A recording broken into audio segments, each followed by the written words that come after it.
আমরা গোটা পশ্চিমবঙ্গের আমরা শিক্ষক সমাজ, শিক্ষক এবং শিক্ষাকর্মী সমাজ আমরা অত্যন্ত বেদনার সঙ্গে এবং মর্মাহত অবস্থায় আজকে আমাদের এই প্রিয় স্কুল সাগরদিঘি এশিয়ান হাই স্কুলের সামনে আমরা সমবেত হয়েছি।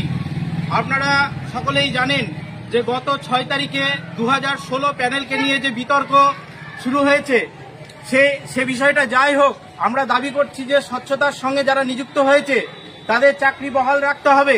এবং সেই দাবিতে যখন হাজার হাজার শিক্ষকরা কলকাতার রাজপথে তারা যখন এই দাবিতে যখন মুখ্যমন্ত্রীর সঙ্গে দেখা করতে গেছেন, তখন আমরা দেখলাম যেভাবে শিক্ষকদের এবং শিক্ষাকর্মীদের সেখানে মহিলা এবং পুরুষ নির্বিশেষে যেভাবে শিক্ষকদের ওপরে, শিক্ষিকাদের ওপরে যেভাবে পুলিশি নির্যাতন নেমে এসেছে, যেভাবে তাদেরকে টেনে হিঁচড়ে যেভাবে তাদেরকে গ্রেপ্তার করা হয়েছে, তার আমরা গোটা আজকে আমরা প্রতিবাদ দিবস পালন করছি আমরা।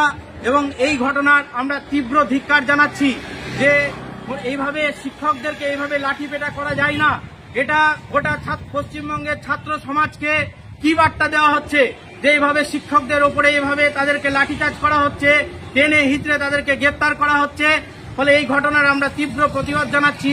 আমাদের সাগরদিঘি এশিয়ান হাই স্কুলের সমস্ত শিক্ষক এবং শিক্ষাকর্মী যারা আছেন তারা এই ঘটনার আমরা প্রতিবাদ আমরা করছি। ধন্যবাদ।